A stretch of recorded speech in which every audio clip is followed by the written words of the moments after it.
What's going on, everybody? Welcome back to Double Coverage, the premier NFL podcast of the Gin Sports Network. I'm your host, John J. II, alongside our NFL expert himself, Robert Rachow. Robert, how you doing, buddy? Good, man. How about yourself? Doing good, doing good. So you might have thought that since the NFL season's over, that there's nothing to talk about, nothing to discuss, nothing to go over, nothing to chop up and dice up and throw out to the people. Well, you'd be wrong. There's a lot to talk about. There's a lot going on. There's a lot of movement going on, and it's really kind of crazy. So we're in the midst of free agency right now. Robert, can you tell the people just a little bit about what free agency is? When does it start? When does it end? And what can be done during this time period? Yeah, free agency's become kind of weird with the NFL, how they have your tampering period and all of that to where they're not technically signed to the team, but the offer's been put in, right? And they're basically making these written commitments. And then they sign at basically sign on to the new league year. But yeah, every year around this time, March time frame, open up the free agency. It's typically 3-4 weeks before the draft. So teams get a chance to get better by picking up people that have gotten dumped by their other teams. Some trades start to happen, right? People start trying to restructure contracts because NFL is a salary cap league, so everyone's trying to play within that sandbox. The salary cap increases every year, but not enough to where you could just continuously, sign the top free agents and re-sign all your players and draft everybody. So they play the cap game this time of year. You see a lot of re-signing. Um, and you see a lot of good players that are usually a couple of surprises in there that you wouldn't have thought were going to move off their team, but for whatever reason they couldn't reach a deal. That's the business side of things. A lot of teams obviously have core players that they've built either through the draft or have just been on the team for so long that everyone views them as a locker room guy, right? They're friends at this point. They've had set lockers next to each other for 7 years or whatnot, and now they're gone. And it's like that's just a part of the business. Um, it's hard to understand sometimes as a fan when you got some of your favorite players that are you can't keep around, even on some shockingly small deals, right? They might be an aging veteran that signs for another team at a deal that your team could have afforded, but your team feels better off to go out and sign a younger player or draft their replacement. So it's an interesting time. I'd say this free agency a little odd. I mean, last year it seems like there was a lot more like big players moving around, whereas this year it's like some of the aging veterans moving. Um, a couple interesting trade scenarios that are going on right now that the teams are working through. So, um, yeah, that's kind of the synopsis of what free agency is and how it looks for teams. If you're in a tough cap spot, it's where you're trying to restructure some deals and make a little bit of room to bring in those guys. And that's kind of where like the Lions are at, right? They just restructured Goff. They had a couple little signings, right? Nothing major. And as a fan, it's kind of frustrating because you're like, man, where are they going to sign the big deal contract? But you got to also think that if they have players they've drafted, they still have to leave room to re-sign those players as well. So the restructure can be to do some of that as well, to do some re-signing. Yeah, absolutely. So it's kind of a lot of those things have to be considered when you're looking at the grand scheme of everything of where are players going. Have players been franchise tagged or not? Obviously, George Pickens has been franchise tagged. That was kind of a big headline. So that's kind of what teams usually tend to do, especially if they have the cap space, if they can move things around, if they have maybe they have later draft picks or they traded up or traded down, depending on what they did in previous years and previous deals. They can kind of make those arrangements based on the current state of affairs. And if you franchise tag a guy, usually you kind of keep that guy on lock, so to speak. So that prevents them from hitting the open market, and it can be a lucrative thing to do. So, Yep. yes, you do see some of those big shot players, those big time players that don't get tagged. They will get released into the free agency market, the free market of free agency, which is free agency. But more times than not, those players that are a serious asset to a team that they have cap space for, they're going to keep those guys and probably tag them. So just looking at free agency, I really want to talk about Max Crosby because that's kind of been hitting my desk today about a deal that looked good on paper, that looked like it was going to go through, and then somehow it didn't. It caught a snag in the line. What the hell happened here? Yeah, it honestly looks like the Ravens, got buyer's remorse. They traded a couple firsts and I think a third or a second. It was 3 picks at least for Max Crosby. And they're saying that the reason they pulled out of the deal was because he didn't pass a physical, but he wasn't going to pass a physical because he just had surgery on his meniscus, in January. So this was like public information. It's not like the Raiders were hiding that. And they could have gotten this medical evaluation at any time, but they waited to the last minute, hypothetically, because they really wanted to sign Trey Hendrickson, but they didn't know if the Bengals were going to re-sign Hendrickson yet, or if some other team was going to make a bigger offer or a trade. Even you never know what's going to happen. Re-sign and trade, they do that sometimes as well. Um, so it really just seems like they were playing ball with both at the same time and waiting to see which would come through. And because the Max Crosby thing was going to cost them draft capital, now they're getting an equitable player who maybe isn't, Max Crosby to a degree, but he's led the league in sacks multiple times, right? So Trey Hendrickson's not like just some bum that they're pulling off the bench, right? I mean, he's a very notable player, but he does have some injury concern. He is getting older. Um, but the same could be said about Max Crosby too, right? I mean, he's got some injury concern and he's getting older as well. So, um, holistically, yeah, I just think it was a play to get Hendrickson, and like they're already getting called dirty by the league, like all the league partners and stuff. Like if you're trying to make a deal with a team and then you pull some shit like this where you just back out last minute, who's ever going to want to deal with you in the future as a GM? Like everyone's gonna be like, well, fuck that guy. I'm not trading anything to him because he's just gonna screw me over on the back end, And like, Right. because now the Raiders, I mean, what if they could have gotten even more capital or something for trading another team? Like now they've already got a deal out there that's public that they were going to accept, and everyone knows that, right? So they can lowball them now. They can offer them, at least equal to that or less than that trade value. Whereas they could have even potentially gotten more if they had played their cards closer to their vest and not had this fall through at the last minute. Yeah, I almost think that I don't even know if this can be done retrospectively or not, but um, I don't know how it would be done. But the big shots at the head office for the NFL, maybe there's a way. Maybe there's a way for them to pull some strings and be like, "Hey, we're gonna give Baltimore the shitty end of the stick here because you guys pulled the rug out from under the Raiders. We're still gonna give them the benefit of the doubt." They were willing to go forward with the deal. It was you guys that pulled a formality out of a hat and made the deal go to hell in the 11th Yeah. hour. So there should be some kind of repercussions for that. I don't know if Yeah, there will a be, comp but pick or something, like, yeah, that would be very reasonable to get, like, a 4th yeah, round comp pick or something off of this. right, exactly. Something like that where it can be made right for the Raiders. So it's got to be made right. Someone's got to make this right. And like you said too, you mentioned a great point. Who's ever going to want to make a deal or make a trade or go out on a limb or bend over backwards for anybody in Baltimore after they pull something like this? It's just Yep. bad business. And I guess the question is too, how do you think Max Crosby feels about the whole thing?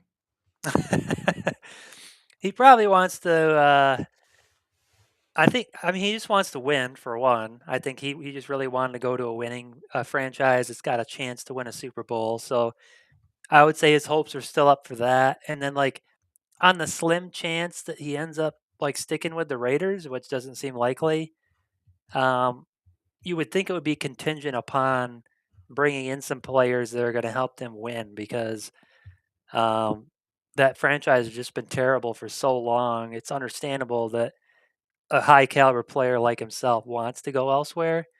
It's just a matter of, like, who's got the cap space and who's in a winning situation to bring him in, or is he willing to do the Myles Garrett, right, where he takes the money and runs and then goes to a losing franchise once again. Yeah. Great point. Great point. We'll see what happens here in the coming days with Max Crosby. Obviously, he's going to land somewhere, and I guess you can look at it from a broad view and look at it with the glass half full mentality. If it didn't go through, it wasn't meant to be. Yep. So look at it from that perspective. Let's talk about the Lions now. Obviously, we've seen some movement with the Detroit Lions roster with the absence now of Monty. Montgomery is gone, and now Isaiah Pacheco is in, coming over from the Chiefs. People have their mixed opinions about Isaiah Pacheco. What do you think about Pacheco, the ad, and how can he fill the gap that Montgomery is sure to have left in his departure? Yeah, before going into the Lions, just want to address Aaron's comment that I think he was referencing the Browns, that they were bad when he signed that massive deal. Um, I think that's part of him sacrificing the winning, though, right? I mean, he could have went elsewhere to a winning franchise and maybe made a little bit less money. But it's hard to turn down $40 million a year as any NFL player, right? So yeah, to a degree, you got to do what's best for him. So you understand that part of it, but you also feel like, does the guy want to win? And maybe Max Crosby is a little bit more towards that end where he's willing to take a little bit of a pay cut to go somewhere that's a little more competitive. Um, and yeah, Crosby with the Raiders, yeah, they weren't very good when he signed his deal. So it's like, yeah, was he thinking that they were, with Brady in the fold, that they were going to improve that franchise a lot better than they have? You would think so, right? Like he would, with his mentality, you would think he wouldn't have stayed without thinking that they were going to improve. So could just be an unfortunate situation for him, right? But now what does he do, right? I mean, the trade didn't go through. His team is still ass, right? I mean, they still have a lot of work to do to become a better team, playoff caliber, but they have some key pieces, right? You think the running back, Genti's going to be pretty good long term, hopefully. Um, so yeah, that'll be interesting to see how it plays out.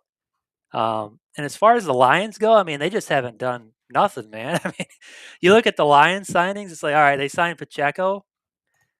That's a pretty good deal, right? I mean, I was hesitant at first till I saw that they signed him to a 1 year, like $1.8 million contract. So it's basically no risk, right? I mean, Pacheco's had a bunch of injuries. Um, so if he can't stay healthy, they're out $2 million. So it's not the end of the world. He is a similar back to Montgomery as far as his play style. Like he's that bowling ball bruiser who kind of makes that nice 1-2 punch again with Gibbs. So I actually like that. I like that signing. I like that deal. It doesn't mean they still can't draft a running back in the later rounds. They did get some comp picks. I think they got like a fifth round comp pick, and then they got a trade for the Montgomery trade, netted him a fourth and a seventh and an offensive lineman. So with that fourth or that fifth round pick, maybe they scoop a running back later on. But outside of that, they signed what people argue Cade Mays is like the second best center that was on the free agency market. Played for the Carolina Panthers. If you look at how he graded out on like Pro Football Focus, wasn't the greatest. His overall was okay, but his run blocking was very low. And when you're a offensive line that's really structured on the run game and run blocking, that's tough to see as a Lions fan. And maybe it's a situation, right? Maybe it is that his run blocking grade was bad, but his whole offensive unit wasn't the greatest. An offensive line is such a integral part to have a complete 5-man group that if you have negative play from your guard on each side of you as a center, it becomes really hard. If you have a quarterback that doesn't adjust the protections properly, right? So there's a lot there. You hope that he can improve his run blocking, and yeah. So Aaron's comment here: who is a hurt, injury-prone player who let the Lions will be after in a free agency? Um, Is he yeah, referring to Pacheco? Or is he questioning, or maybe poking fun at who else is an injury-prone yeah. player I they're going think to he's look at? poking fun at that. I mean, it seems like Brad Holmes' mo has become, do they have an injury history? And he's just like, let's reel Let's him go in. get. Let's go get that guy. And it's like, what the fuck? Can we just sign some normal players that like don't have this long injury history, both in the draft and in free agency? Seems like he always goes and signs some people. They just let Josh Pascal go, and he's just been injured his entire career here with the Lions. Former second round draft pick that did absolutely fucking nothing. Um, so yeah, very frustrating to be a Lions fan, and they just keep re-signing players that have injury history or injury prone. Who knows? Maybe it's the field at this point. Is it their practice habits? Is it a combination of everything? Probably, right? I mean, it's probably them going after injury prone players. Their field sucks. They have one of the worst fields in the league as far as injury history for lower That's right. extremities. That's right. So you combine all of that into this shitstorm, and their whole team's on the IR. It seems like in week 3. So you can have this perfect plan, and it looks great on paper, but when your players aren't ever available, it doesn't matter. So if Pacheco is this great running back while he's on the field, cool. But if he's never on the field, what are we doing? So that's the concern. They re-signed Teddy Bridgewater. It's like, well, if Goff goes down, now we got a super old, injury-prone backup QB again. Um, Didn't he leave? Did he leave and come back? he did, and then the couple others signing like Juice Scruggs that they got with the Montgomery trade has done nothing in his career so far. And Larry Borum, the tackle that they signed from Miami, also has been a lackluster player in their career. Now it doesn't mean like they have one of the best O line coaches in Fraley in the league, so I think he can coach some people up.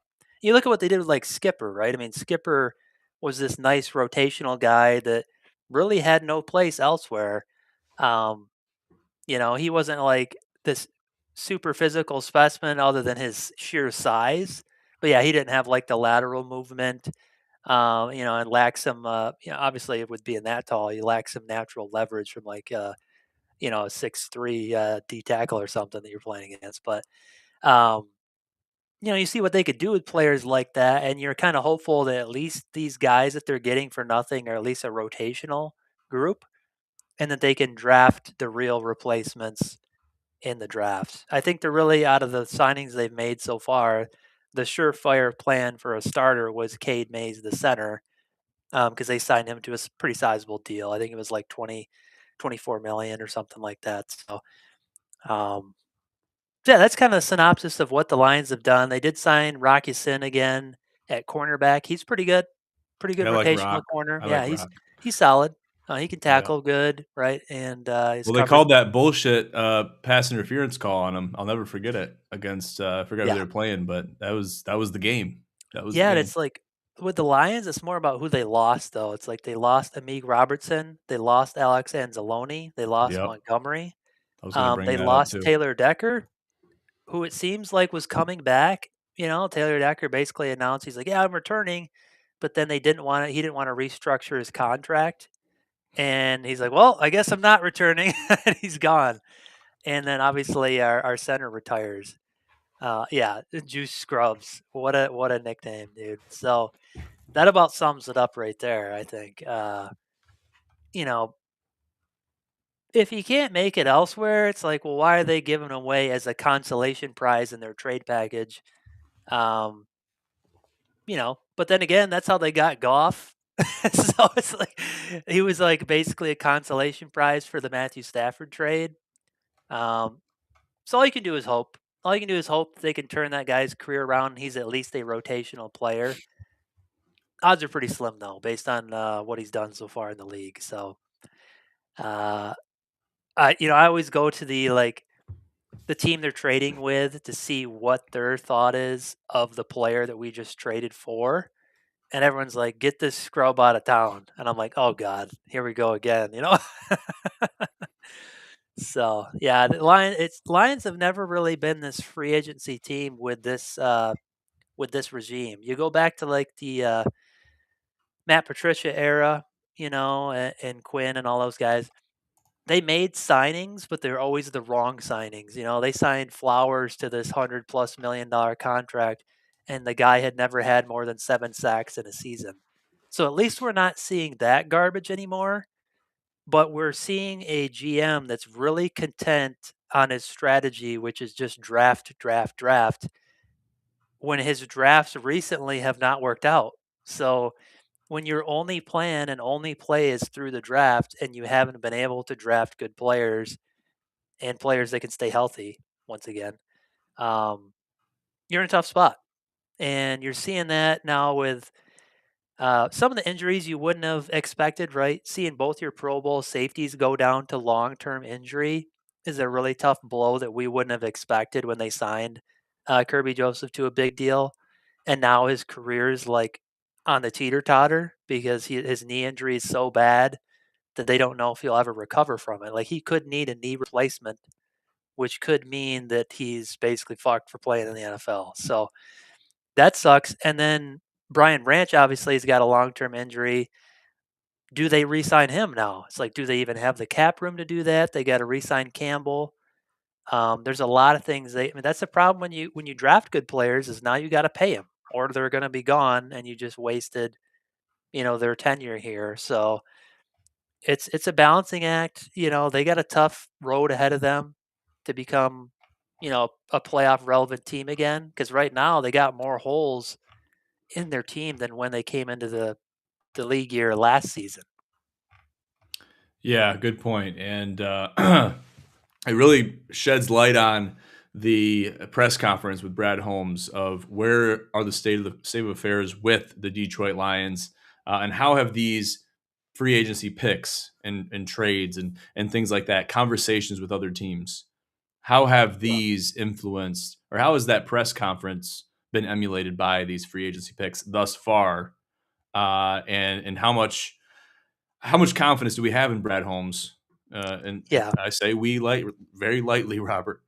How do we, how do we have confidence in Brad Holmes as the GM yeah. I mean, it's after hard to this? argue with what he's done, right? I mean, our Lions fans are very we're used to losing, right? I mean, so when they've come in and actually built a relevant team, now the expectations went through the roof, especially when they made the NFC Championship. Like when you thought, man, they're making the NFC Championship within the first couple years, that was going to be like the new norm, and then they got progressively worse the last couple seasons. I mean, their regular season was great a couple years ago, but then they got bounced by Washington. So you don't really look at that. You don't look back on that as this wonderful season. They did a great job with what they had, but they again were hesitant to go out and sign some defensive players when their entire defense was on IR. So they go 15-2 with this defense that was going to catch up to them eventually, and it did in the first round of playoffs. And then you look at last year, and it's like, man, it's almost the same thing with some of the injuries. They just didn't really have the depth to replace some of these guys going down. So I think the confidence is waning a bit, right? I mean, it's starting to get to the point where if he has another bad draft, it's going to be a real concern now because he didn't do shit in free agency other than sign a center and a running back. And now he's relying on the draft once again, which, by the way, they traded their third round draft pick away to get a receiver that hardly saw the field last year. So a lot of fans are upset about that. So you got fans that are like, well, we don't even have a third round draft pick. And we're trying to draft all these replacements because we got holes everywhere now: offensive line, defensive line, secondary. Terry and Arnold now is a big question mark. Is he even going to be playing? Because he's got a huge legal dispute going on right now That's right. where he's got accomplices that were his friends. It looks pretty bad. I mean, long story short, it looks pretty bad for him that he wasn't directly and physically there when basically his stuff got stolen from Airbnb and all of his friends went and held somebody at gunpoint and pistol whipped him to get his shit back. And they claim he wasn't involved. It's like, okay, well, how'd they know where the stuff was? Who had it? I mean, obviously Terry and Arnold was involved to some degree. It's just, can it be legally proven? Is he going to get slammed for it? So, yeah, they're in a tough spot, dude.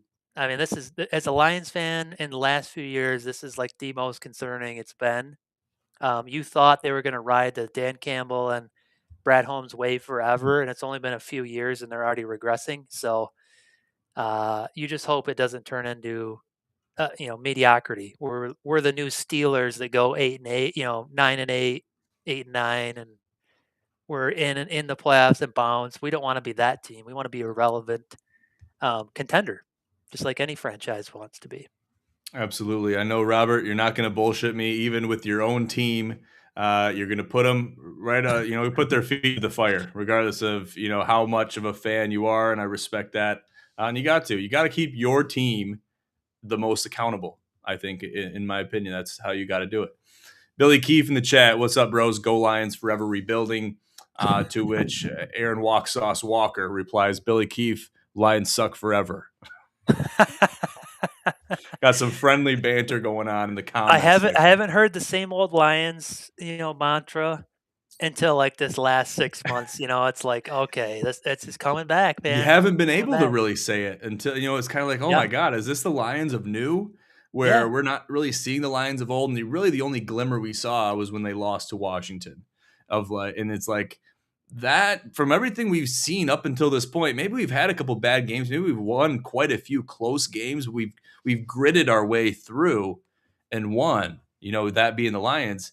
yep, That was really the only game and the first sign of maybe we still have some symptoms of the Lions of old. yep, And then we really saw the true colors this past season, which is concerning because it's like you thought you were out of that cave and onto greener pastures. But when you regress and look backwards, take one step forward, three steps back, it brings it brings all these things into question. So yeah, yeah. I mean, they went out and signed DJ Reed at cornerback last year, and that was heralded as a really good signing because statistically he was equivalent to Carlton Davis that they lost in free agency last year. So um, for them to replace him with an equitable player at a decent contract seemed like a great idea.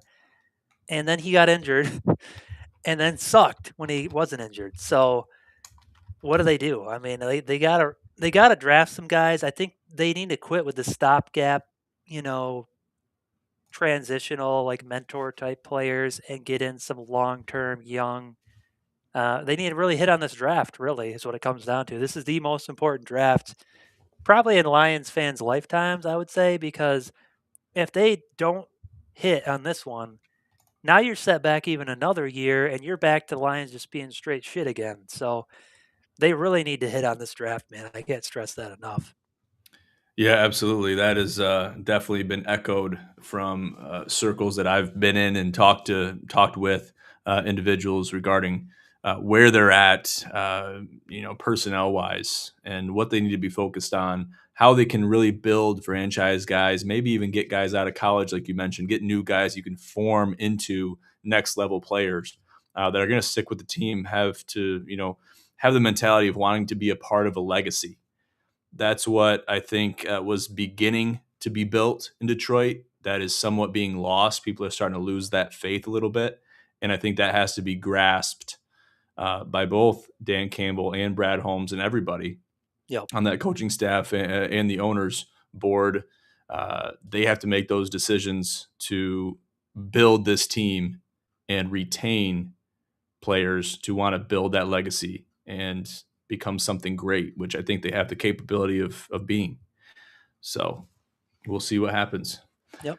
Couple other things that we wanted to look at. Obviously, we're looking at a lot of free agency stuff. Nothing is really set in stone and in the books completely yet. There are deals that are done there in the books, but everything as far as being said and done with free agency as a whole, as in its entirety, is not done. Bradley Chubb to the Bills. How does this add to the Bills roster, Robert?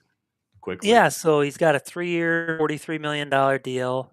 Um, Not crazy, right, for an edge rusher, you would say.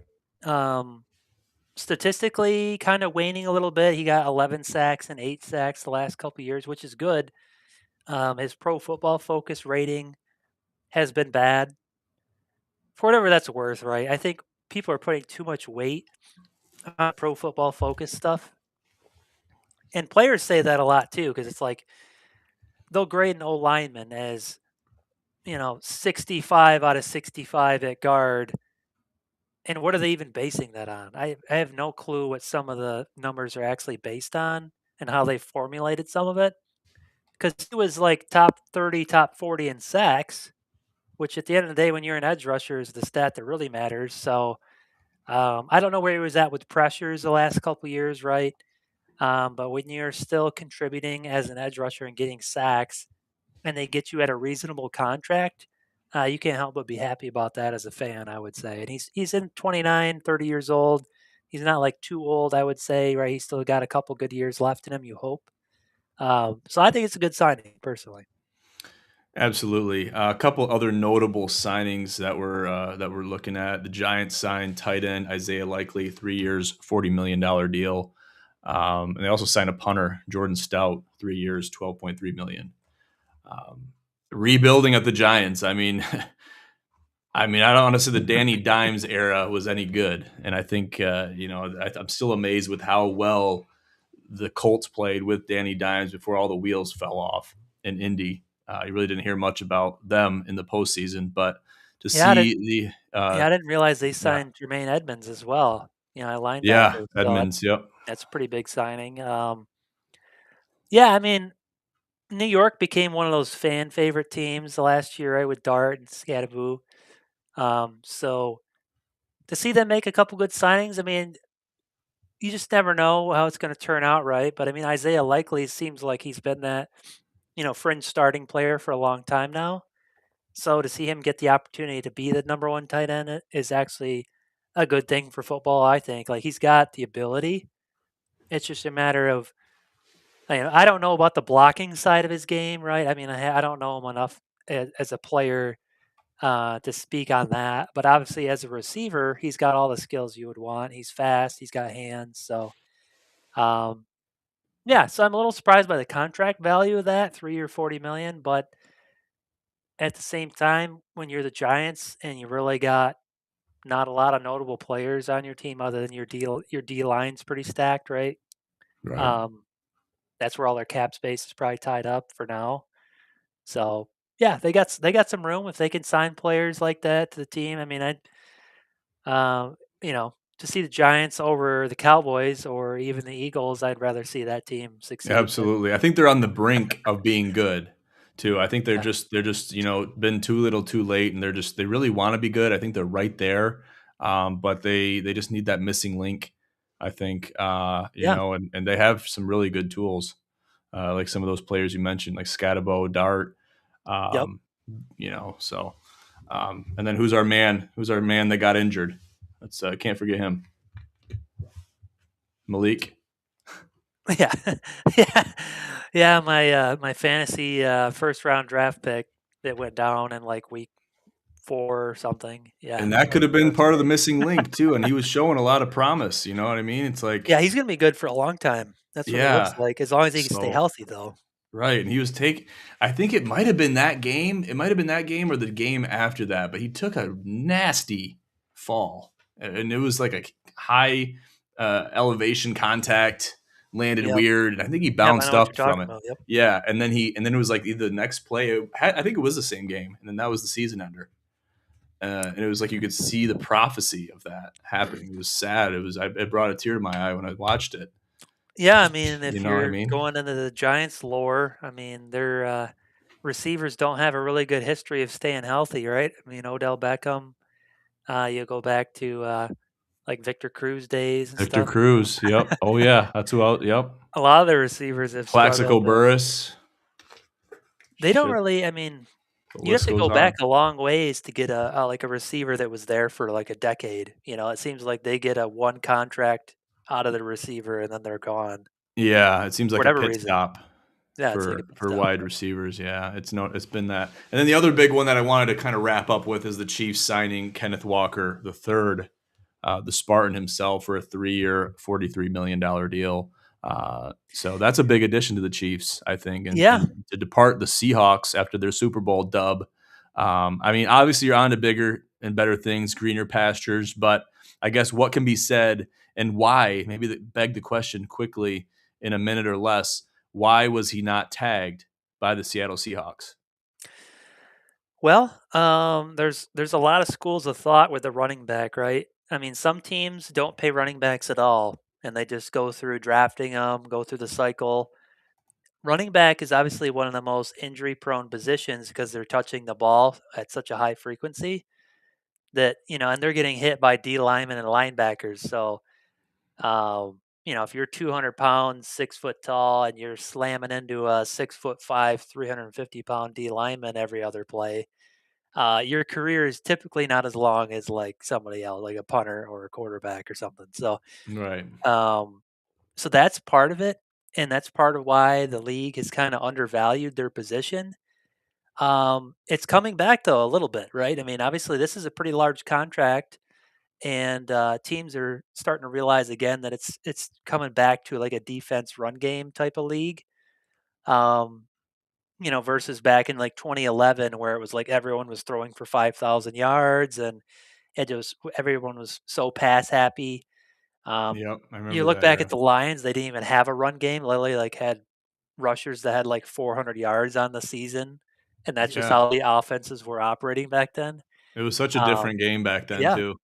and that wasn't that long ago. And now you look at a team like the Chiefs, who really hasn't had a consistent run game for a while. Um, and they've had injury turnover at the position. They've had some, running backs that they've drafted that haven't necessarily panned out.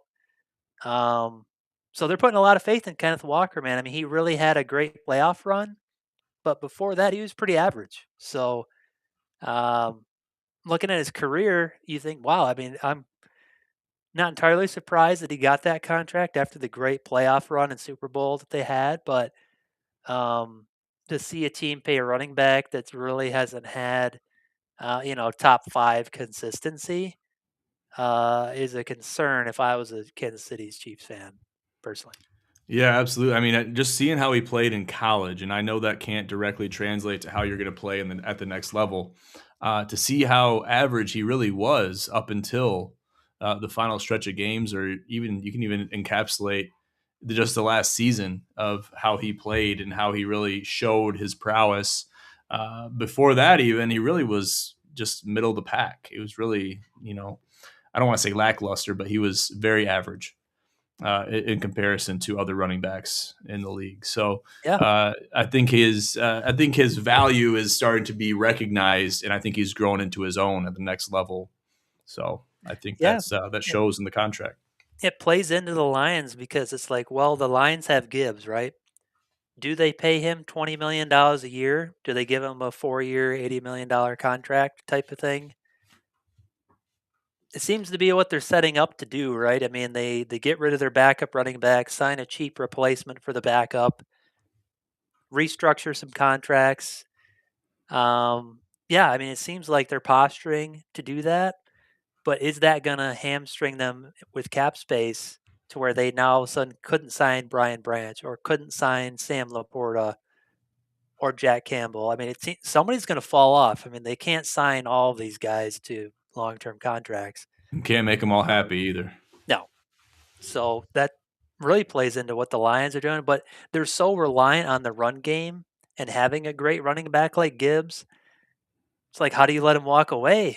So they're in a really tough spot with the cap. Yeah, And you can't lose Gibbs. Not after losing Monty, even if he was underutilized last year. yeah, Gibbs is too much of an asset to yeah, and lose they him. trade picks to move around and get players like Gibbs, right? So for them to lose him would be a huge blow. And it's just a matter of who are they going to lose when they re-sign him. Absolutely, well said. Good deal. That brings us to the end of the show, ladies and gentlemen. Make sure to sign up for the Gin Sports Network Challenge 7, the seventh installment. Can you believe it? June 6, 2026. The link to register is on our website and will be below in the show notes. Robert, you got any final words, final thoughts for the people before we sign off tonight? No, I just hope everyone has a good rest of your week. And yeah, looking forward to the draft coming up. Looking forward to seeing the rest of free agency. I'm sure we'll do another pod here before the draft comes up. And yeah, so hope everyone has a great week. Definitely, we will. And yeah, we're only a month and a couple weeks from the draft. Yeah, it's So coming up quick. yeah. So maybe we'll do one more to follow up and wrap up free agency. And then we'll definitely do one, maybe pre draft and post draft, but definitely post draft. Yep, for sure. So maybe we'll kind of do some pre draft, post free agency. in a pod for sure. And we'll plan on that here in the coming weeks. But good deal. Make sure to check us out on our website, ginsportsnetwork.com. Find us on IG at ginsportsnetwork. Find me on IG at gincommish, and find all the links associated with GSN in the show notes below the podcast. Thank you guys so much for tuning in to Double Coverage, the premier NFL podcast of the Gin Sports Network. I'm your host, John J. II, alongside Robert Rachow. Have a great night.